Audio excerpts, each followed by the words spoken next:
철커덕 문이 열리는 소리가 들리자 심장이 멎는 듯했고 몸은 순간적으로 굳어버렸다. 문틈으로 희미한 얼굴 하나가 빼꼼히 방 안을 쳐다보고 있었기 때문이다. 바로 주인 여자였다.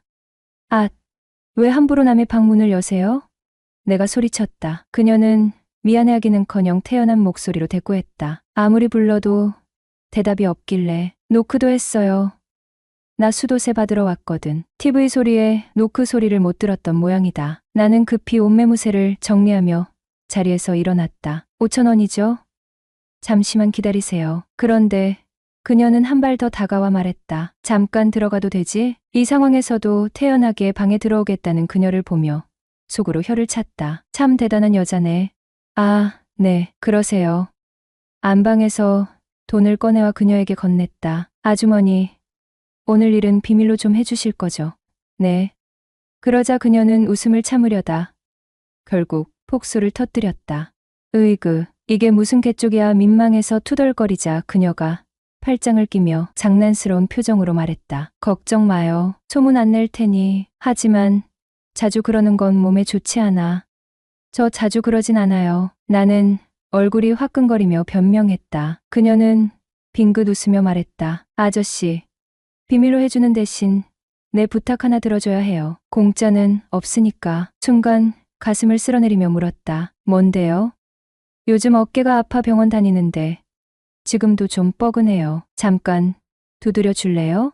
나는 어쩔 수 없이 고개를 끄덕였고 그녀 뒤에 꿇어앉아 어깨를 톡톡 두드리기 시작했다. 그러던 중 그녀가 불쑥 말을 꺼냈다. 근데 아저씨는 젊었을 때 여자들 많이 울렸겠어. 호호. 네? 그녀의 말이 무슨 뜻인지 대충 짐작은 갔지만 나는 은근슬쩍 물었다. 무슨 뜻인데요? 여자들 많이 울리게 생겼더라고요. 나 이만 가볼게. 그녀는 그렇게 떠났고 그날 이후로 우린 서로를 남녀로서 조금씩 의식하기 시작했다.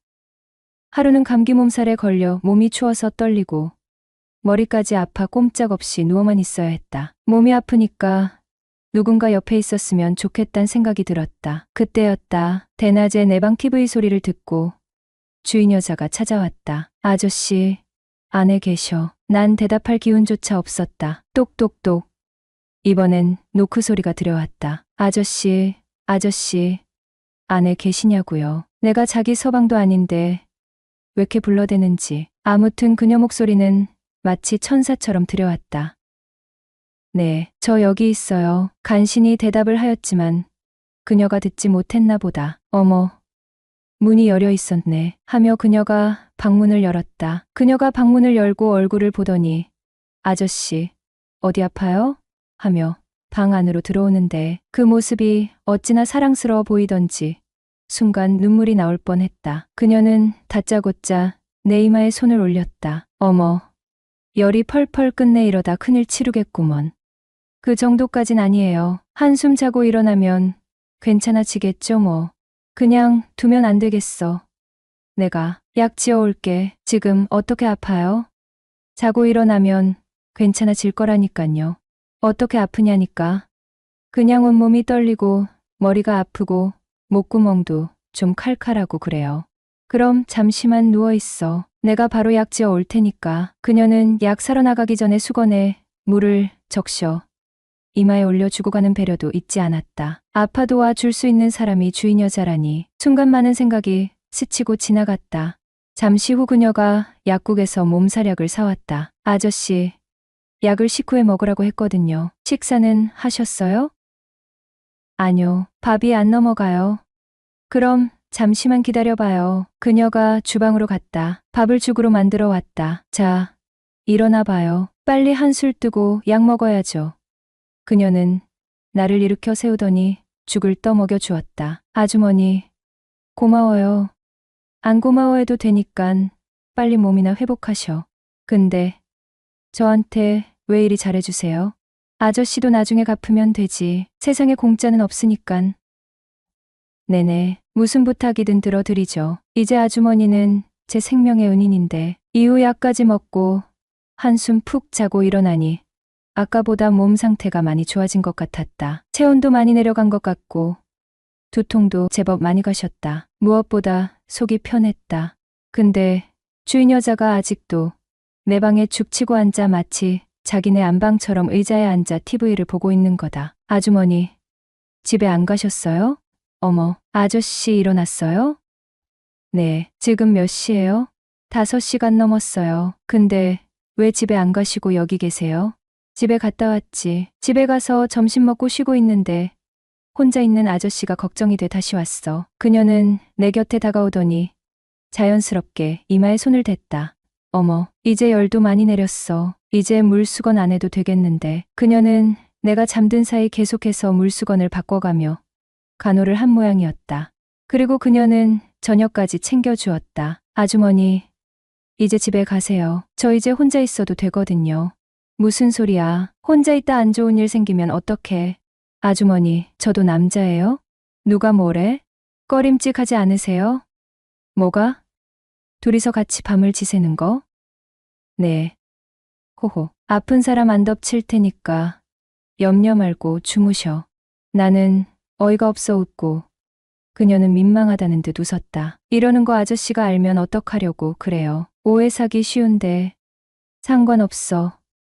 우리 이혼할 거니깐. 그래서 말인데 나 여기서 자고 가면 안 될까? 그녀의 당돌한 농담에 나도 모르게 웃음이 터졌다. 그녀는 분명 이혼하겠다고 말했어요. 그리고 어느 날 예상치 못한 고백을 내게 건넸죠. 나 정태 아저씨 좋아하는 것 같아. 그 순간 우리 사이의 거리감이 단숨에 사라졌습니다. 사실 그녀가 나를 정성껏 병간호해 줄 때부터 이미 마음속에서 다짐하고 있었어요. 이런 여자라면 정말 놓치고 싶지 않다. 남주기 아깝다. 내가 가지고 싶다. 그런 생각이 계속 맴돌았으니까요. 그런데 그녀가 먼저 마음을 표현해 주니 모든 게 한순간에 분명해졌습니다. 도망치거나 망설일 이유가 없었죠. 그녀의 용기 있는 한마디에 나는 기꺼이 마음을 내어줄 수밖에 없었어요.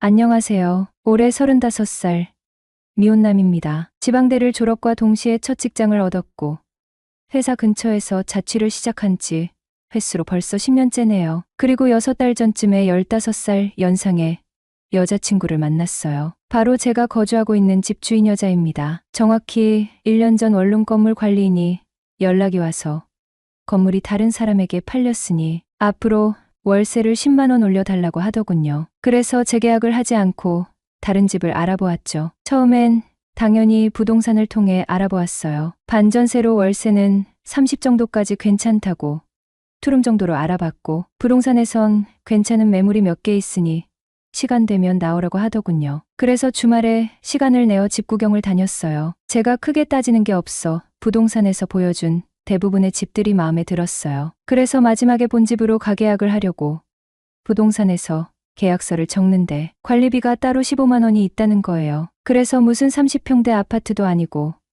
관리비가 15만 원이나 되냐고 물었더니 그 집은 유선방송, 인터넷, 물세, 건물 청소비 등이 관리비에 포함되어 있어 그렇다더군요. 참 어이가 없어서 한 푼이라도 아끼려고 월세 10만 원이 아까워 이사를 결정했는데 15만 원을 더 내라는 말은 용납할 수 없는 부분이었죠. 그래서 이곳저곳을 알아보다 결국 원룸은 포기하고 가성비 좋은 주택 매물로 알아봤고 2층 주택의 1층, 직거래를 통해 방 둘, 주방 겸 거실로 된 집으로 결정하게 되었어요. 계약서를 적으면서 2층에 사는 주인 여자와 잠깐 이야기를 나눴었죠. 근데 50살의 나이인데도 불구하고 매력적인 모습에 와 엄청 이쁘게 늙었다란 생각이 들었어요. 솔직히 아줌마를 보고 이성으로 느낀 건 그녀가 처음이었거든요. 그만큼 비주얼이 남달랐죠. 계약서 작성하며 그녀 나이가 50살이라는 것도 알게 되었어요. 외모도 제 눈엔 괜찮았지만 성격도 너무 유쾌하고 좋았습니다. 우상이라고 하나요? 호감상 외모에 항상 웃는 얼굴을 하고 있는데 그녀의 첫인상이 얼마나 좋았겠어요. 하지만 처음부터 그녀를 이성으로 생각했던 건 아닙니다. 워낙에 나이차가 많이 났으니깐요. 더군다나 유부녀였거든요. 제가 사는 곳은 화성시 모처의 2층 주택입니다. 주변에 큰 회사들이 많아서 그런지 주로 혼자 사는 젊은 직장인 가구가 생각보다 많아요. 오피스텔이나 원룸 건물도 많고요. 사건의 발단은 그 집으로 이사가고 3개월쯤 지났을 때였습니다. 아마 그때가 6월 말쯤 되었을 거예요. 초여름 날씨였죠. 밤 11시경 정도였나? 갑자기 위층에서 삐그덕거리는 소리가 들려오는 겁니다. 한참 재밌게 드라마를 보고 있었는데, 이게 대체 무슨 소리야? 하고 처음에는 그냥 지나쳤는데 사람 비명소리와 함께 삐거덕거리는 소리가 아주 반복적으로 들리는 겁니다. 어디서 나는 소리인지 근원지를 찾으려고 TV 소리를 줄이고 귀를 기울였죠. 장기간 중국으로 출장 갔던 아저씨가 돌아와 모처럼 주인 여자와 회포를 푸는 소리였던 겁니다. 그런 상황을 처음 겪어보는 나로선 호기심 반, 기대 반으로 흥미로운 데란 생각을 했어요. 암튼 나이 50이 넘어서도 저렇게 금실이 좋을 수가 있구나. 이후 종종 층간소음으로 인해 잠을 설치긴 했지만 싫진 않았죠. 그리고 그때부터 주인 아줌마에 대한 강한 호기심이 생겨나더라고요. 그러던 어느 날이었어요. 퇴근하고 동료들과 가볍게 맥주 한잔하고 집으로 들어오는 길에 우연히 주인 아줌마와 마주쳤다. 밤 9시가 넘은 시간이었는데 그녀는 강아지를 데리고 공원에 산책을 하러 간다면서 나를 만난 것이다. 늦은 시간에 운동 가시네요? 했더니 자기는 사람들 많이 없는 조용한 시간에 가끔 운동을 하러 간다 하더군요. 그렇게 짧게 인사하고 집에 들어가서 씻고 누웠다가 입가심으로 맥주나 한 잔 더 하려고 편의점에서 캔 맥주와 안주거리를 사들고 집으로 돌아오는 길에 운동 끝나고 집으로 돌아오는 주인 아줌마를 또 만난 거예요. 어머 아저씨 또 만났네. 혼술하려고요? 네. 잠이 안 와서요. 한 잔 더 하고 자려고요. 나도 맥주 한 잔 하려고 했었는데 괜찮으면 나랑 같이 한 잔 할래요? 하는 거다. 네, 그러죠 뭐. 둘이 마시면 술맛도 나고 좋죠. 근데 갑자기 그녀와 단둘이 한 잔 하려니 가슴이 콩닥콩닥 뛰면서 설레어오는 거다. 밤마다 층간소음으로 잠을 설칠 때마다 그녀를 떠올리곤 했거든요. 근데 아저씨는요? 어제 중국 갔잖아. 보름 지나야 올 거야.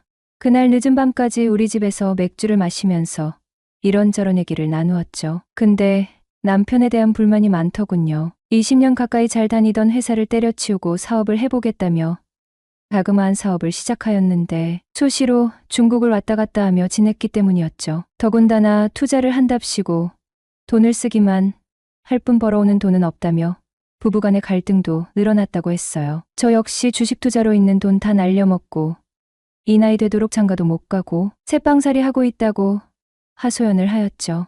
나 근데 총각이랑 술 마시니깐 술도 안 채고 너무 맛있는데 그녀의 뜬금없는 고백이라고 할까? 암튼 그때부터였어요. 그래요? 그럼 앞으로 종종 한 잔씩 해요. 내가 자기를 총각이라 불렀어야 했는데 아저씨라 불러서 기분 안 나빴어? 그런 걸로는 별로 신경 안 써요. 그럼 다행이고 그나저나 총각은 어때? 나랑 단둘이 술 마시는 거.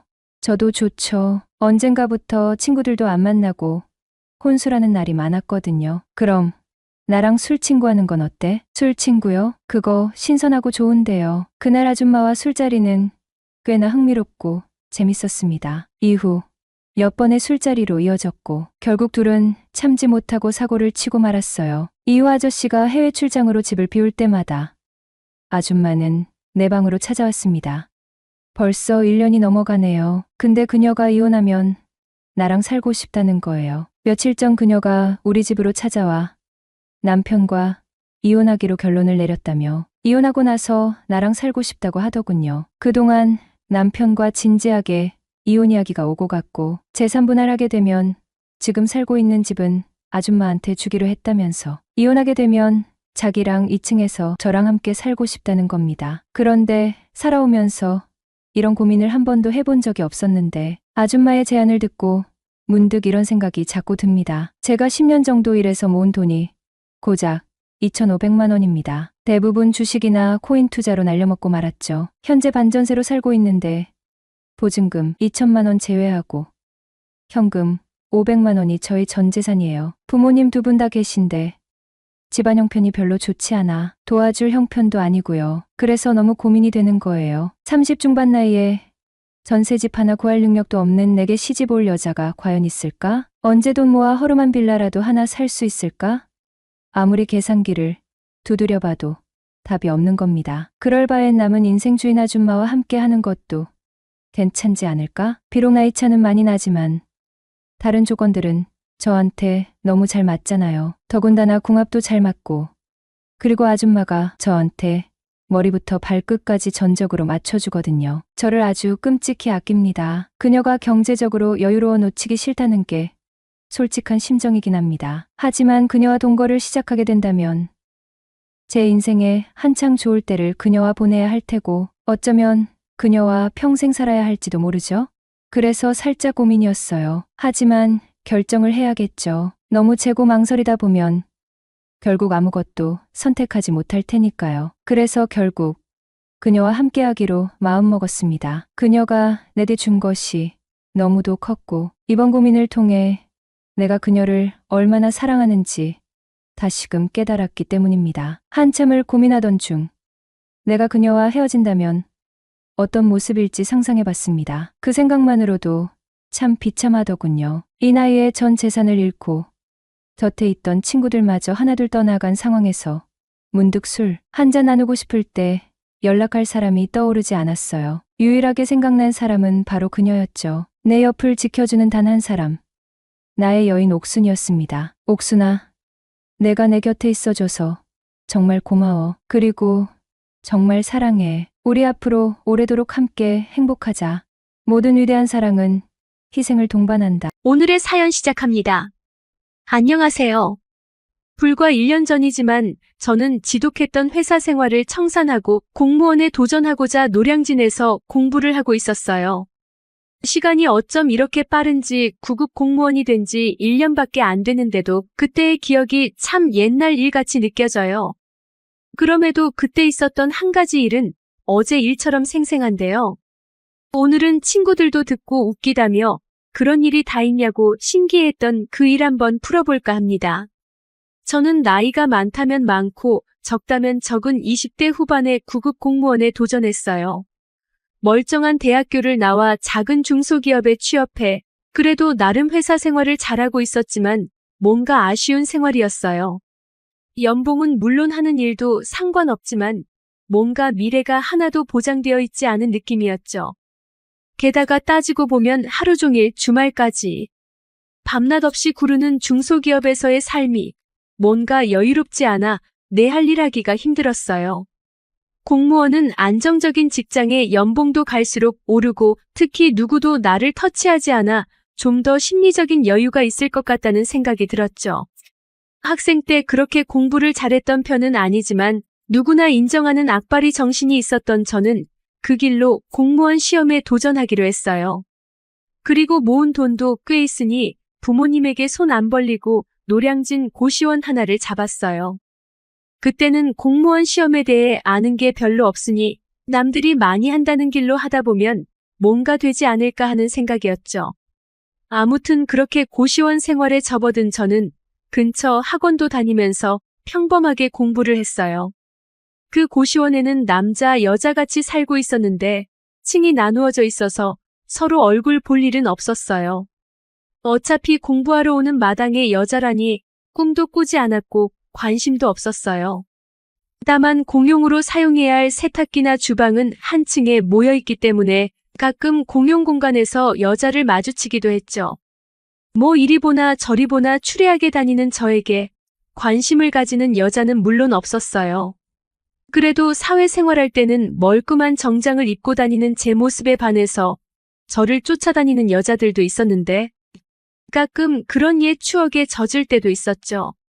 아무튼 고시원 생활이 3개월째 접어드는 날 평소와 같이 공부를 하고 저녁에 빨래를 찾으러 공용 공간에 갔어요. 평소처럼 미리 빨래를 돌려놓고 책을 보면서 조금 복습한 다음에 시간 맞춰 빨래를 찾으러 갔죠. 마침 딱 끝나 있는 빨래를 빨래바구니에 담고 방으로 발걸음을 옮겼어요. 다만 그날따라 너무 피곤해서 정리를 바로 못하고 잠에 들어 다음 날이 됐어요. 그날은 주말이라 강의는 없고 자율학습만 있는 날이었어요. 평소보다는 조금 여유 있게 일어나 빨래부터 정리하려고 했는데 하나하나 꺼내다 보니 이상한 게 껴있는 게 보였어요. 바로 내 것처럼은 보이지 않는 여자 속옷이었어요. 저는 순간 너무 당황하면서 어떻게 해야 하지 머리를 굴리기 시작했어요. 누가 보면 노량진에 공부하러 와서 괜히 나를 못 이기고 여자 속옷이나 훔치는 이상한 남자라고 생각할 것 아니에요. 그 일이 알려지면 큰일인데 어떻게 해야 그냥 넘어갈 수 있을까 머리를 굴렸죠. 저는 그래서 빨래방에 아무도 없을 때 몰래 가서 여자인 것처럼 보이는 빨래 바구니에 그 여자 속옷을 넣어놔야겠다 생각했어요. 그래서 얼른 속옷을 챙겨 들고 빨래방에 갔더니 다행히 아무도 없는 거예요. 누가 볼세라 정신없이 속옷을 휙 숨겨놓고 도망치듯 빠져나왔어요. 내 잘못도 아닌데 죄인이 된 것처럼 이러는 게 웃기기도 했지만 큰 일 나는 것보다야 낫다 속으로 생각했죠. 아무튼 그 일이 벌어진 지 이틀 뒤까지 저는 바보처럼 안심을 하고 있었죠. 평소처럼 공부를 하던 어느 날 빨래를 하러 공용공간에 갔는데 너무 놀랄 수밖에 없는 광경을 봤어요. 제 속옷이 상자에 담겨 있고 어떤 여자 글씨체로 이 속옷 주인 제 빨래에 섞여 있었으니 가져가세요 라고 써져 있는 거예요. 글쎄 제가 그때 여자 속옷을 빨래 바구니에 몰래 섞을 때 제 속옷도 같이 넣어버린 거죠. 아무리 정신이 없어도 그렇지 미쳤다고 자책하면서 부끄럽기도 한 그런 느낌이었어요. 다행히 제 속옷을 빨래 바구니에서 찾은 여성분은 별일 아니라고 생각하는 듯해서 다행이었지만 그럼에도 이렇게 공용 공간에 내 속옷을 떡하니 놓다니 진짜 부끄럽더라고요. 아무튼 그 옷을 보고 가져가려는 찰나 공용 공간에 어떤 여성분이 들어왔어요. 저는 흠칫하면서도 이미 제 속옷에 손이 가고 있던 와중이라 아무렇지 않게 옷을 잡고 주머니에 쓱 넣었어요. 부끄러워서 후다닥 나가려는 찰나 그 여성분이 말을 걸더라고요. 그 속옷 당신 거냐면서 내 빨래 바구니에 섞여 있길래 변태인 줄 알았다고 그러셨어요. 저는 이분이 그분이구나 라는 깨달음과 동시에 너무 놀라서 해명하기 바빴죠. 저의 정신산만한 해명에 그 여성분은 이내 웃음을 팡 터뜨리더니 괜찮다고 일부러 그런 것도 아니고 공용공간이라 자기 빨래 흘릴 수도 있는 거 아니냐 그러더라고요. 저는 속으로 너무 다행이라는 생각과 동시에 오랜만에 이렇게 여자랑 대화하고 있으니까 약간의 설렘도 느껴지는 기분이었어요. 그 여자분은 생각보다 터프한 성격의 남자다운 성격을 가지고 계셨는데 갑자기 저한테 공무원 공부하는 거냐며 틈틈이 같이 하지 않겠냐 그러시더라고요.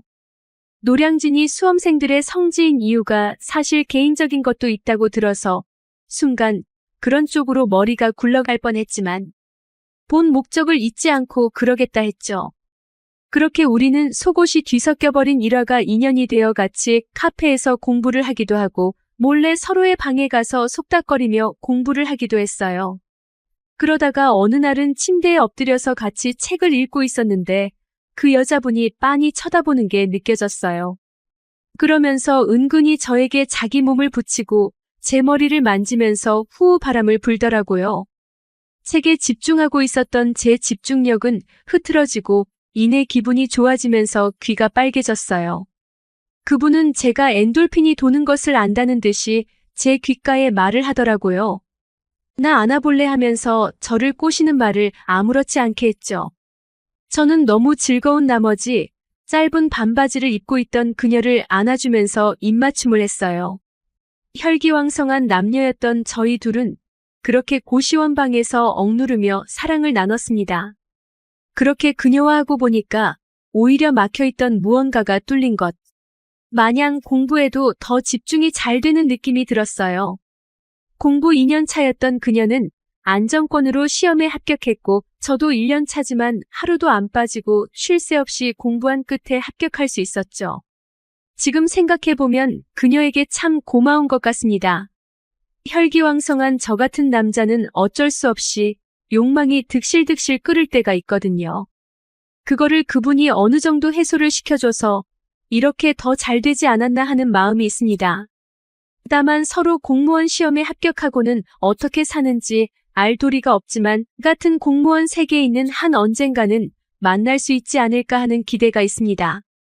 혹여 다시 만나게 되면 그때는 더 멋진 모습으로 그녀를 꼬셔볼까 합니다.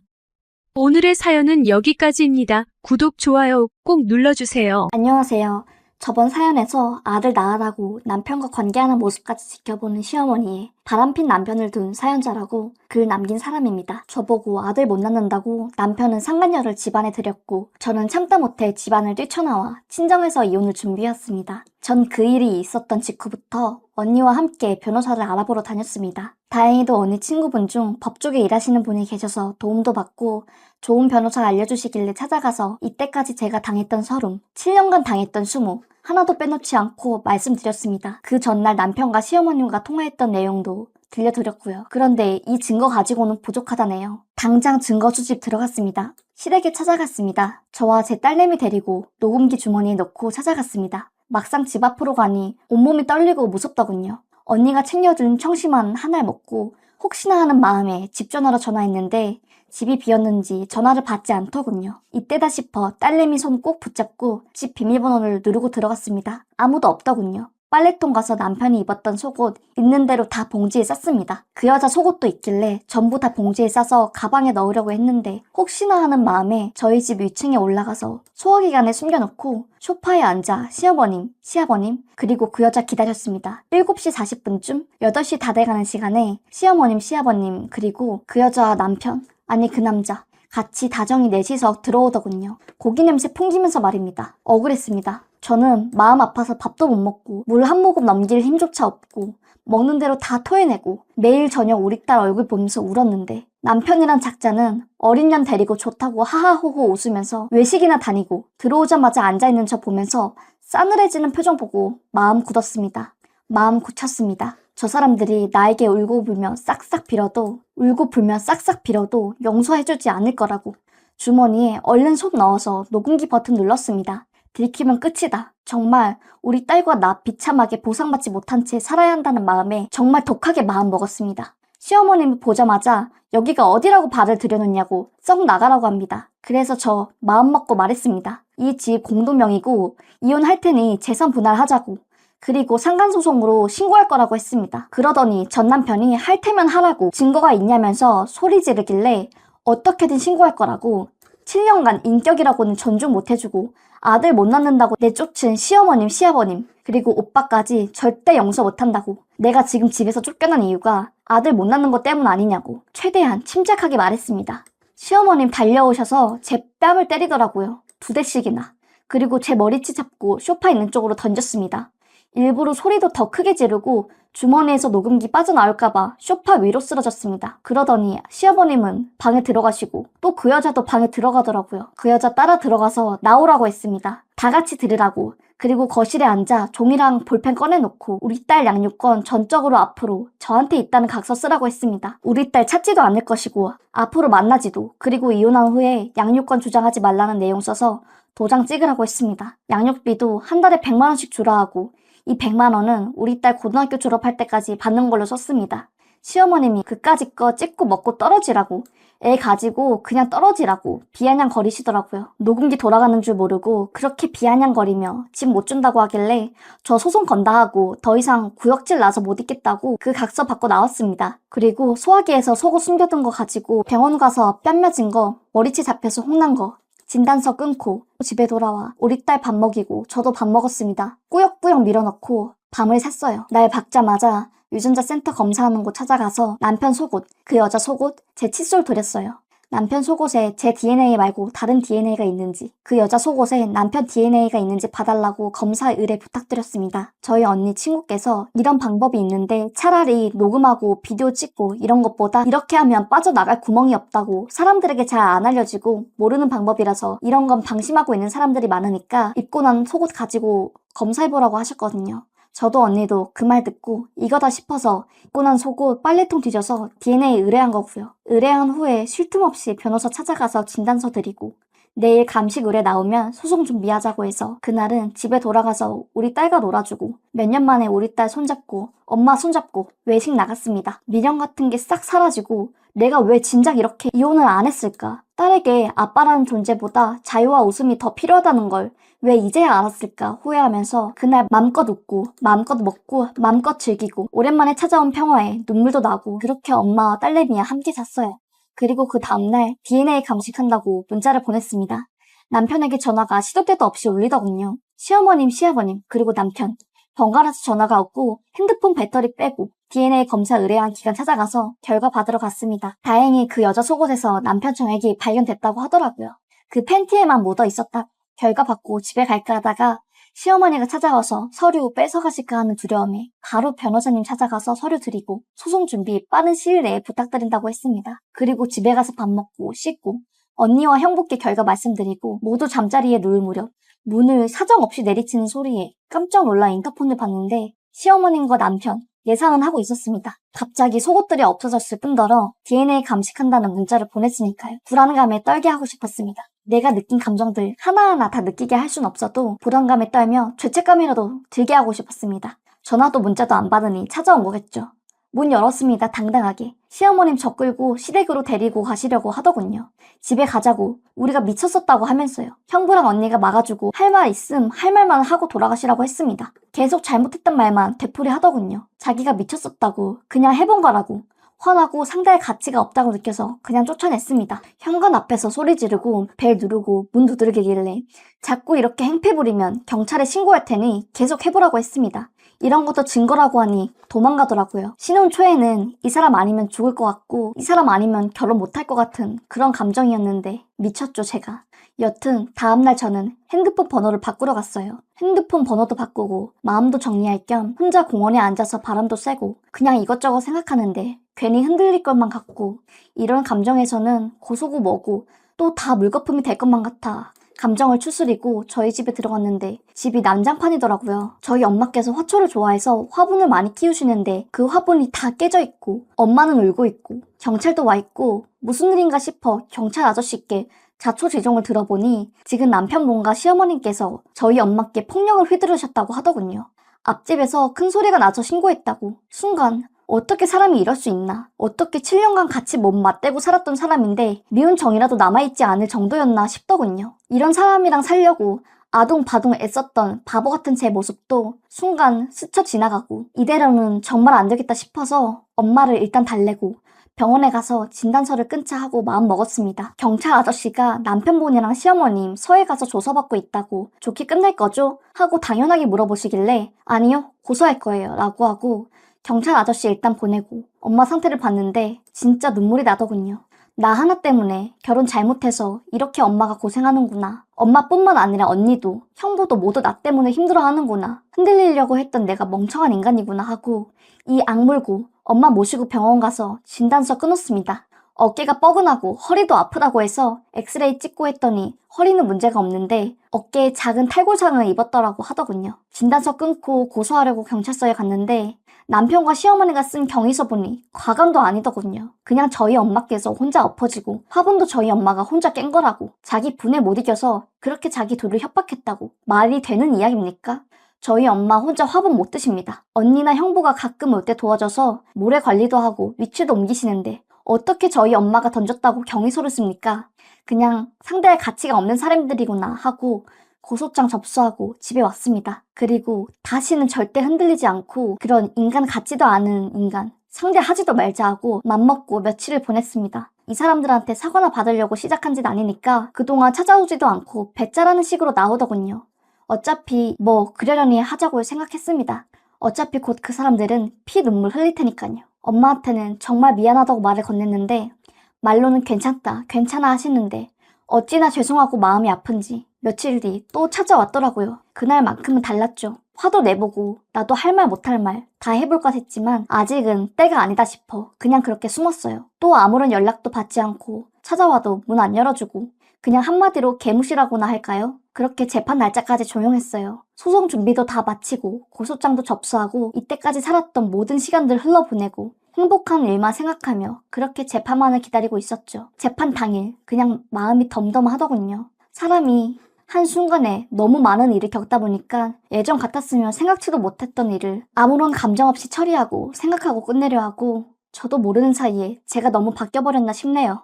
저는 저와 저희 언니 그리고 변호사분과 함께 법정에 섰고요. 남편 쪽은 남편 시어머님, 변호사 이렇게 섰네요. 남편 쪽은 아니라고 부정하는데 저희 쪽에서는 이미 증거가 충분했고요. 우리 딸 친권도 저한테 왔고요. 전 남편은 부모 행사할 권리가 이제 아예 없고 재산 분할과 위자료도 받게 되었고 무엇보다 상감죄가 커서 이혼도 바로 할 수 있게 되었어요. 그리고 무단 침입, 폭력 행사 등등 반성하는 기미가 없었고 합의하려는 시도도 없었다는 점이 크게 재판에서 반영되었고 저와 엄마의 강력한 처벌을 원한다는 탄원서도 판사님이 크게 고려해 주셨어요. 그리고 그 사람 결과적으로 감방 들어갔어요. 제가 보낸 시간만큼 그리 오랜 시간은 아니지만 그래도 그 시간 동안 반성했으면 좋겠네요. 자기가 얼마나 저에게 아픔을 줬는지 안에서 느꼈으면 해요. 다는 아니더라도 진짜 제가 느꼈던 아픔 반만이라도 느꼈으면 싶네요. 아, 그리고 뒤늦게 안 사실이지만 남편과 만났던 그 여자 술집 여자였네요. 그 여자분 빚 갚아준 남편한테 고마워서 만나게 된 것이라고 그랬나봐요. 하지만 그 여자도 벌 받았고 지금 저는 만족해요.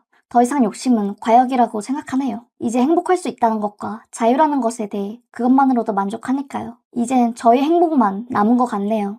마음도 편하고 솔직히 요즘 좀 많이 행복하답니다. 저는 제가 세상에서 제일 하찮은 존재인 줄로만 알았는데 이제 제 행복을 찾고 제 인생도 찾고 무엇보다 딸도 찾고 제 목숨까지 찾았네요. 제게 힘내라고 응원해주신 분들, 또 기도해주시겠다는 분들, 그리고 꼭 이길 수 있을 거라고 강하게 행동하라고 법에 대해 알려주신 분들도 모두 감사드립니다. 이제 저 민지 엄마는 새 삶을 찾으러 갑니다. 그동안 정말 감사했습니다. 라고 사연 보내주셨습니다.